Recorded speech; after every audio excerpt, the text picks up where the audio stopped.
All Pakistan clerk association तरफा वफाकी budget के खिलाफ HM ख्वाजा हाई स्कूल खां नवाब शाह प्रेस क्लब ताईं मोहम्मद दाऊद उन्नड़ ऐं ॿियनि जी अॻवाणी में एहतजाजी मुज़ाहरो कयो। उन मौक़े ते क्लर्क अॻवाननि सिंध TV न्यूज़ सां ॻाल्हाईंदे चयो त असांजी ही वफ़ाकी बजट नामंज़ूर ऐं असांजो ग्रुप जेको रिटायरमेंट खां पोइ ॾिनो वञे यूटिलिटी जेको वाइदो कयो उहो ॾिनो वञे। असांजी बजट जेको हिन 20% हुन में ज़िम करे उहो ॾिनो वञे। मुलाज़िम बेचैनी ख़तमु कई वञे। महांगाईअ जे ख़िलाफ़ वफ़ाक़ी बजट खे असां नामंज़ूर था कयूं, असां हिनखे रद्द था कयूं।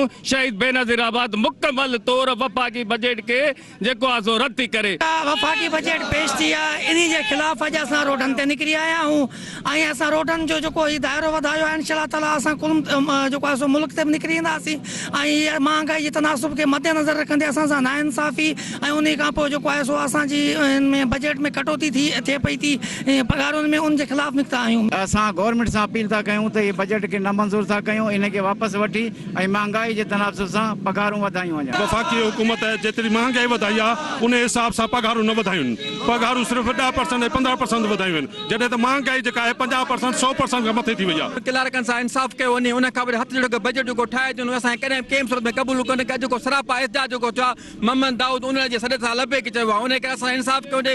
टैक्सिस नामंज़ूर, वफ़ाक़ी बजट नामंज़ूर। चयो आहे त असां जेके जाइज़ मुतालबा आहिनि उहे मंज़ूर कया वञनि, ॿी सूरत में असां मुल्क गीर हड़ताल कंदासीं जंहिंजी ज़िम्मेवार वफ़ाक़ी हुकूमत हूंदी। कैमरामैन रफ़ाकत ताराई सां गॾु ज़ुल्फ़कार ख़ास के लिए सिंध TV न्यूज़ नवाब शाह।